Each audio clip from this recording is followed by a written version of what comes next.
245 possible code. Today, I'll be flying 4,007 miles around the world to meet 41 entrepreneurs in the middle of Milan, Italy, and then taking a train, Uber, I'm not really sure, over to the French Alps where we'll be skiing, networking, masterminding, and doing some cool shit. I just bought some drugs off a man that didn't know in the lobby. As if you didn't want me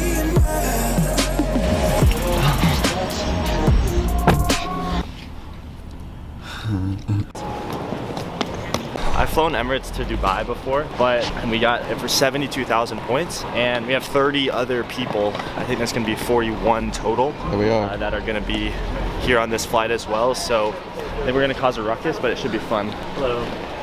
We're going to check in. Yes, we're gonna open very soon. It's early check-in. Oh, are we not allowed to check in right now? Not as yet, but we're gonna open very soon the line. Yeah. Okay, and then we can come back. It's stuff. What time? 4:30 around. Okay. Okay. We can't check in. I'll be We're on full. 10, 10, 10. Me and my niggas can't hit for the win. Shit.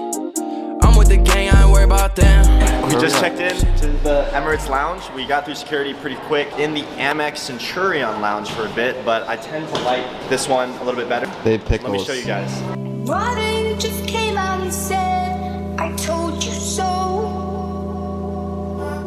Also, remember, dessert first.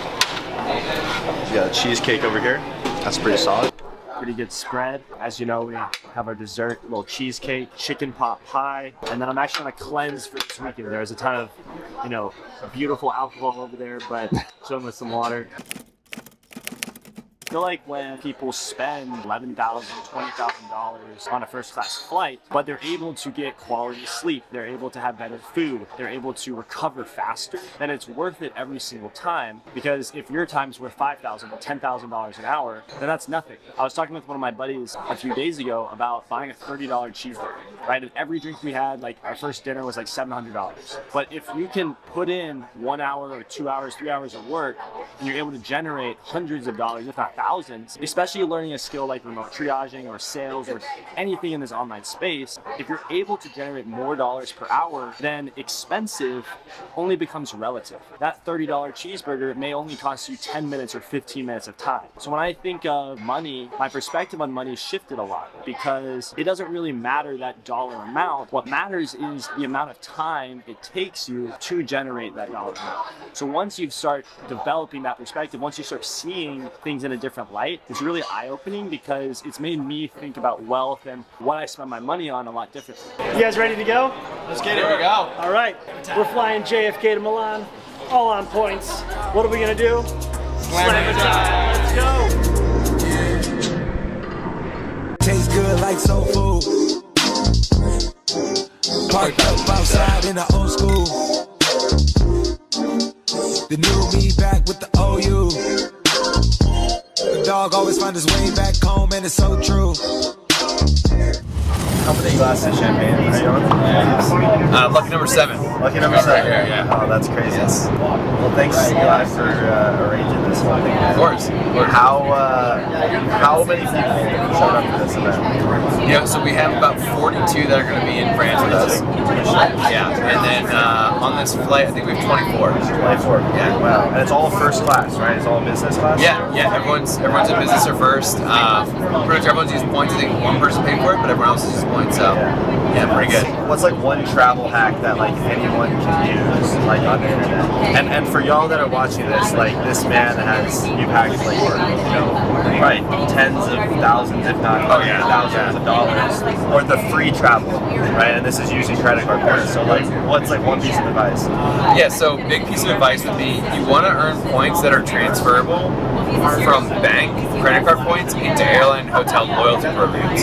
So the best way to do this kind of flight on Emirates is actually to earn points like American Express points or Chase points, because you can convert them into Emirates and you can get this flight for like a fifth or sometimes even a tenth of what it would cost you're going to use those points through Amex or Chase.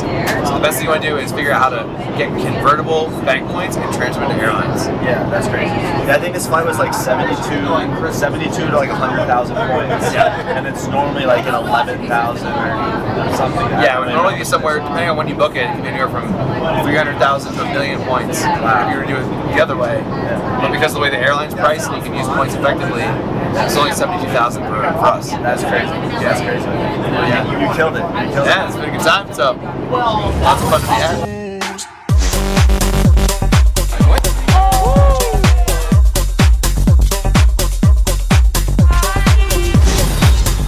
So we just arrived at Chamonix, and Eli has an announcement. Kyle has no dick. Here's my man, John. Where are we at? So just got to Chamonix. Squad's getting ready. We've got 15 people meeting us here, about 25 people on the bus. Mario's been crushing it, driving us here. We're gonna get unloaded, get going for speaker session tonight, and then we got dinner, and then tomorrow we're gonna kick off the skiing. So all smooth so far. Squad is recovered from jet lag, ready to rage. Let's go.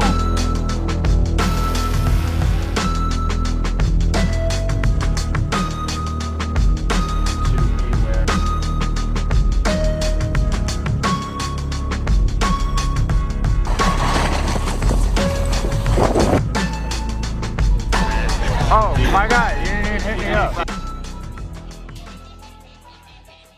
Do you feel like you have to act as a character in front of the camera? I feel like what goes viral on YouTube, what goes viral on TikTok, what goes viral on Instagram is controversy. So how can you invoke controversy being yourself, but also playing into what you know people want to hear? Well, we all have views that we believe in. I think it's about authentically expressing what you actually believe instead of filtering yourself. So when you actually state, hey, this is what I stand for, this is what I stand against, naturally you're going to polarize people into one direction or the other. So like, I guess being polarizing enough is being where you don't care if you offend certain people. Yeah, I mean, it's not people pleasing. Because basically, if you were in a situation where you actually expressed your opinion and how you felt, naturally in a group of people, some people would disagree with you. Yeah. But when you do that on the internet, you're doing that at scale. I think that's what I'm scared of. Because I feel like I do have a lot of polarizing beliefs. I feel like fucking 99% of people do shit they hate, working for someone that they hate, you know, pursuing like money. They're pursuing this intangible thing that the government just prints more of every single day, and they're chasing this end goal which they'll never get to. And like Peter said in the talk last night,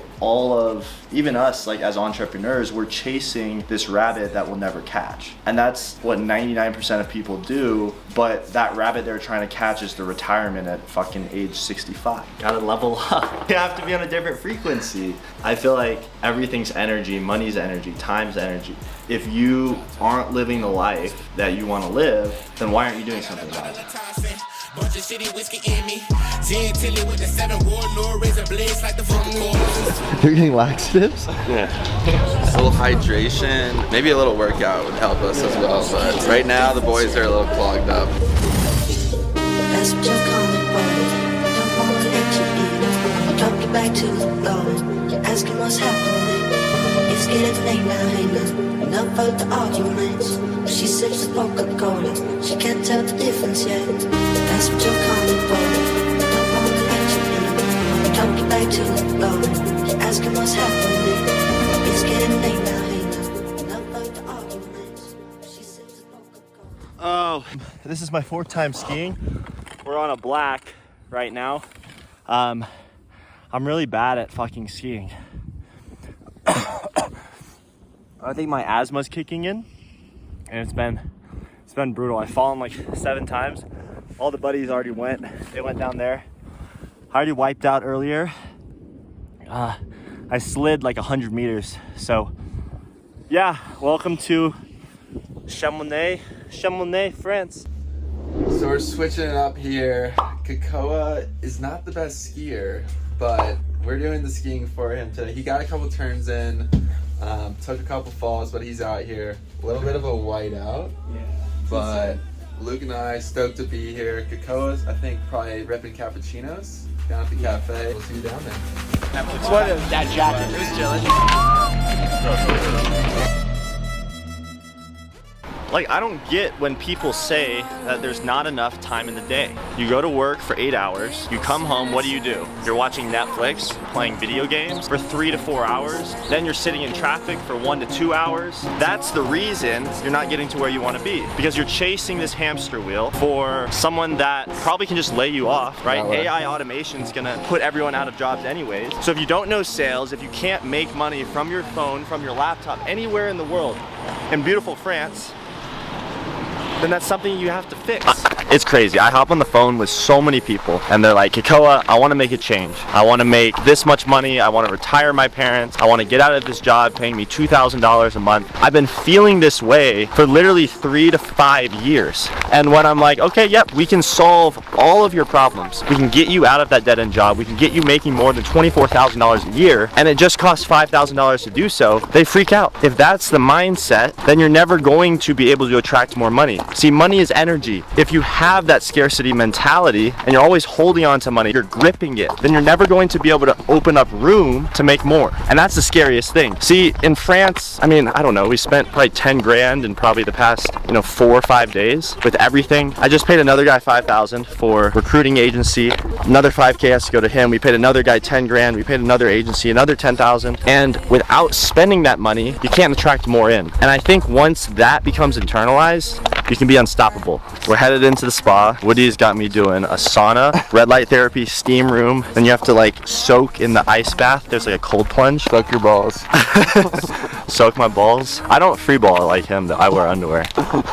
Dude, Calvin Klein's kind of nice. Oh, here we are. We're here, yurcisin in Chamonix, but apparently this is one of the nicest spas in all of France, in the world. Yeah. Holy shit. So apparently this is one of the nicest spas. We're gonna head in. I really need to get more into a meditative state just because my mind has been so cluttered these days. We hired a lot more people for the team, but even with that, I still am afraid to almost give up that control, and that's something I'm really working on. I think this trip opened up my eyes to how important it is to have perspective, right, about what I care about, who I am. And I think I've had a really hard time opening up who I am in this online world. You see a ton of very polarizing people out there, and it's great, but I feel like I've found myself trying to fit in with that, doing things that weren't me. So this is really this documentation of kind of the journey, finding myself, and hopefully along the way you guys can have some fun with it too, right? So the perspective was the first big thing, and then the second big thing was control. How much control do you have in your life? Are you really the maker of your own destiny, or are you following someone else, wishes, someone else's passions and desires? I think that's the biggest talk that you have to have internally, because if you don't have control in your life, then what the fuck are you doing?